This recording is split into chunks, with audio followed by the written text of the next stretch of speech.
m'accorder à nouveau la parole. Je serai brève, mais je me dois de répondre avec la plus grande clarté et fermeté face aux arguments avancés par le représentant permanent du Rwanda. D'emblée, soyons clairs.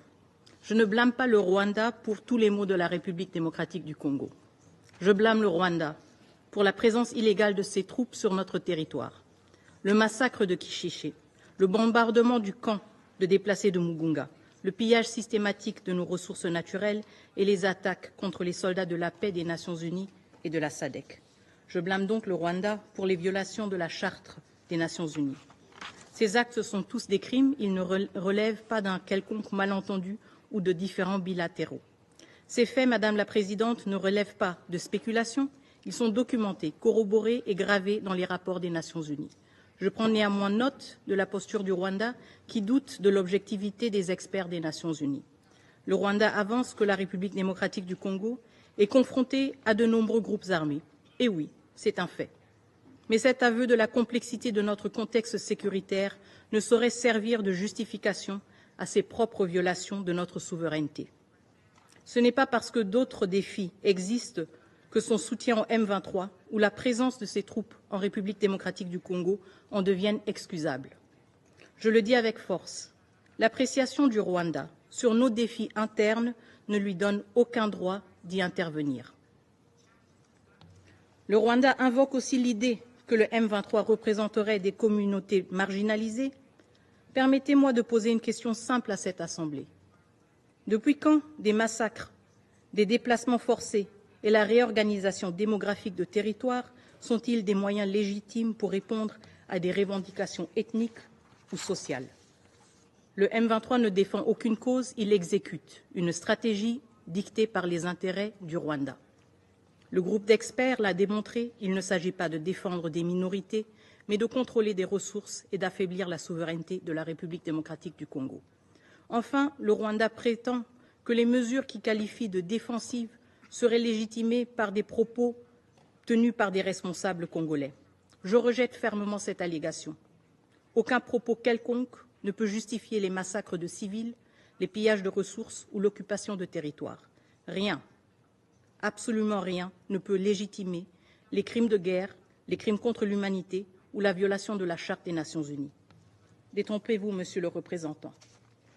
Le Rwanda n'est pas et ne sera jamais le gendarme de la région des Grands Lacs.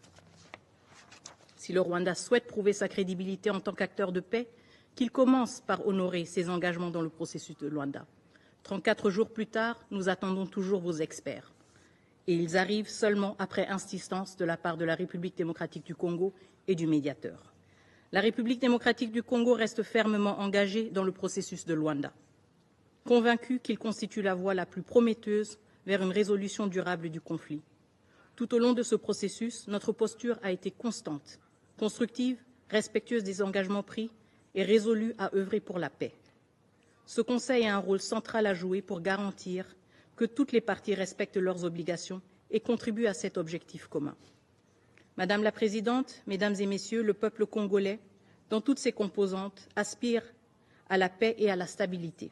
Ces aspirations légitimes ne sauraient être réduites au silence par des stratégies de division et de domination. Mon pays est résolu à protéger ses citoyens, à préserver son intégrité territoriale et à bâtir un avenir où la souveraineté des États est respectée et non manipulée. Nous ne demandons pas de faveur, nous exigeons que le droit international soit respecté, que la souveraineté de la République démocratique du Congo soit protégée et que les responsabilités des actes commis soient pleinement assumées. Bonjour à tous, merci pour la confiance, merci à tous ceux qui se sont abonnés sur notre chaîne, comme j'aime souvent vous dire que c'est la meilleure façon de nous soutenir. Merci aussi à tous ceux qui continuent de liker, qui commentent nos vidéos, qui les partagent. C'est un grand plaisir de vous avoir dans notre grande communauté.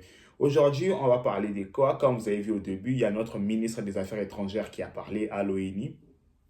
Pourquoi elle a dit ça? Elle répondait aux représentants du Rwanda, du gouvernement rwandais à l'ONU. Qu'est-ce que le ministre a dit? En gros, elle essayait de répondre aux allégations rwandaises mensongères comme d'habitude. Je vous ai toujours dit que ces gens, à part mentir, ils ne savent rien faire dans la vie. Ils savent que mentir et tuer les Congolais. Suivez d'abord ce que le ministre, le représentant rwandais avait dit.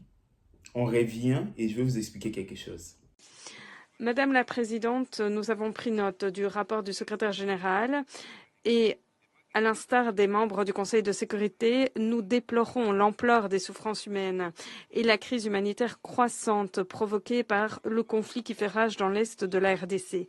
Toutefois, il existe de nombreuses défaillances dans le rapport, ce qui a des incidences sur la qualité des délibérations de cet auguste Conseil et sape l'accent placé sur la quête d'une paix à laquelle nous aspirons tous.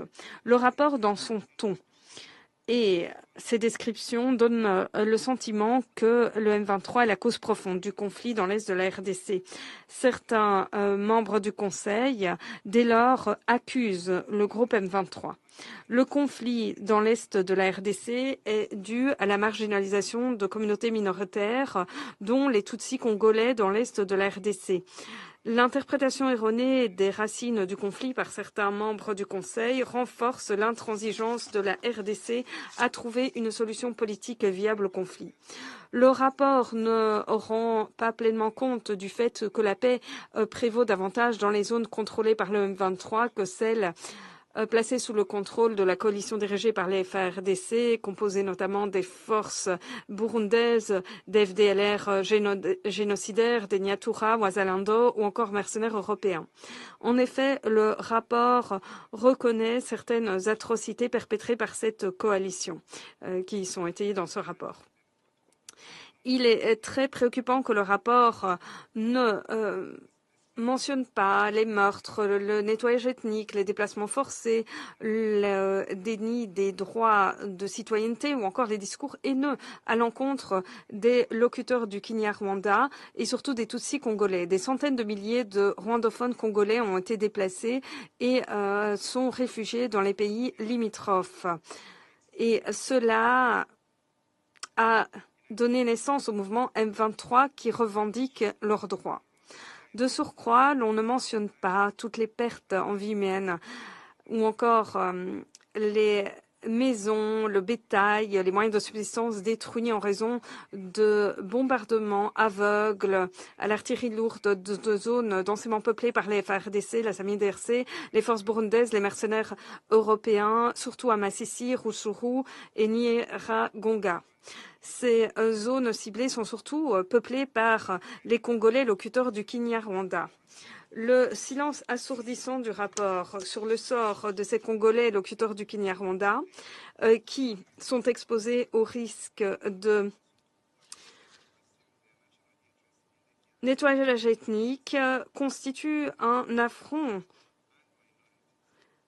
Oui, plutôt une tâche indélébile pour des acteurs puissants de ce Conseil qui ont décidé de poursuivre leurs propres intérêts en RDC au détriment des femmes, des enfants et des minorités persécutées.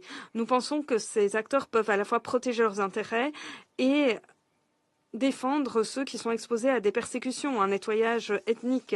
Le DIH et la moralité l'exigent. La situation, les conditions de sécurité plutôt dans... Ok, vous avez suivi. Le représentant rwandais pense que nous, les Congolais, on veut tout mettre sur le Rwanda. Tout alors sauf rien. La fois passée, je vous ai dit, quand on parle des groupes armés, la plupart des groupes armés au Congo, ce sont des groupes d'autodéfense. Donc, ce sont des groupes qui se sont réunis pour défendre leurs terres contre l'évasion rwandaise. Avant la FDL, il n'y avait pas de groupes armés. Avant que le Rwanda attaque le Congo avec les AFD, il n'y avait pas de groupes d'armée. C'est le Rwanda qui a causé tout ça. Mais en tant que des hommes sérieux, on ne met pas tout sur la tête des Rwanda. Ce sont nos problèmes internes. Cela ne donne pas le droit aux Rwandais de nous attaquer. La France a pris la parole, comme d'habitude. Suivez. Tout d'abord, la situation dans l'Est de la République démocratique du Congo doit continuer de susciter la mobilisation de tous. Les populations civiles sont les premières victimes du conflit. L'Est du pays subit l'une des pires crises humanitaires au monde. Les violations du droit international humanitaire et des droits de l'homme, notamment les violences sexuelles, se poursuivent à des niveaux intolérables. L'exploitation illicite des ressources naturelles alimente la poursuite du conflit. Les accès humanitaires sont entravés et les attaques contre le personnel humanitaire se multiplient. Les groupes armés continuent leur entreprise de déstabilisation. Les ADF sont le groupe le plus meurtrier au Nord Kivu et en Ituri. Le M23, avec le soutien actif des forces de défense du Rwanda présentes sur le territoire congolais, poursuit son expansion en violation du cessez-le-feu. Il met en place des administrations parallèles au mépris de la souveraineté de la République démocratique du Congo. Les Wazalendo maltraitent les populations civiles. Toutes ces exactions doivent cesser.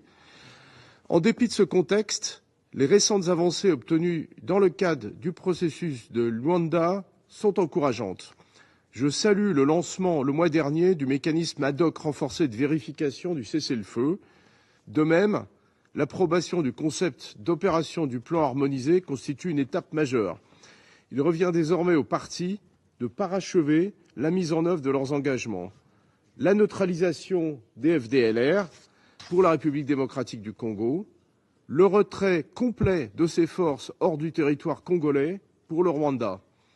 La France réaffirme son soutien indéfectible au président Lourenço dans ses efforts de médiation, ainsi qu'à l'ensemble des acteurs impliqués dans les processus régionaux. Nous espérons que le prochain sommet tripartite à Luanda, le 15 décembre, permettra de trouver la voie d'un accord de paix durable entre la République démocratique du Congo et le Rwanda. Troisième. Vous avez suivi la France? Mais ces gens, ce sont des vrais hypocrites. Croyez-moi, ce sont des vrais hypocrites. Pourquoi je dis qu'ils sont des vrais hypocrites? Parce que ils savent que les Rwandais attaquent les Congo. Mais personne ne s'élève au moins pour sanctionner les Rwandais pour ses habitudes. Personne, alors personne. Si c'est la Russie, on voit l'arsenal des sanctions. Et ce sont ces gens que vous voulez qu'on coopère avec eux. Les gens qui sont incapables de sanctionner le Rwanda pour ses actes. Mais si c'était la Russie et d'autres pays, vous allez voir parce que les Ukrainiens sont blancs, le Russe... Vous voyez un peu. Mais non, arrêtez de vous foutre de nous. Peuple congolais, nos problèmes, c'est nous-mêmes qui vont résoudre ça. Je vous assure. Ne comptez absolument pas sur ces gens. Ici, je vais demander à notre population de Congolais. Ces derniers temps, pour tous ceux qui utilisent Twitter, ils vont remarquer, je ne sais pas si c'est la même chose que moi, qu'il y a beaucoup de suggestions de comptes pro-Rwanda. Je vous ai mis, essayez un peu de voir, vous allez voir, je suis entré sur ma page Twitter, vous pouvez voir, vous avez vu, depuis que j'essaie un peu de défiler, il n'y a que le compte rwandais. Je ne sais pas si ça m'arrive que moi ou c'est tout le monde. Il n'y a que des comptes rwandais. AFC, je ne sais pas quoi, tellement qu'ils aiment aussi usurper le nom de Congolais. Il n'y a que des comptes pro-rwandais, il n'y a que des publications. Ça fait 2 jours. Mais moi, je vous ai dit ces problèmes, il y a de cela 2 semaines. Si je peux vous mettre les liens juste après cette vidéo, vous pouvez voir. Je vous ai dit que quelqu'un m'a écrit anonymement sur Twitter. Il m'a dit, il va me montrer quelque chose dans 2 semaines, vous allez voir, il y aura tellement l'inondation de comptes pro-rwandais, vous n'allez pas comprendre. Je suis venu, j'ai dit ça. Allez sur ma page, vous allez voir ça. J'ai dit ça. Et là, je ne mens pas. Si tu as un compte Twitter, essayez un peu de remarquer, vous allez voir. Ce sont des comptes qu'on ne suit même pas. Mais ils sont là. Chers compatriotes, comment je peux vous expliquer que nous sommes infiltrés? Avec quel mot pourrais-je vous expliquer que nous sommes infiltrés? Et nous, on est d'abord dans les insultes.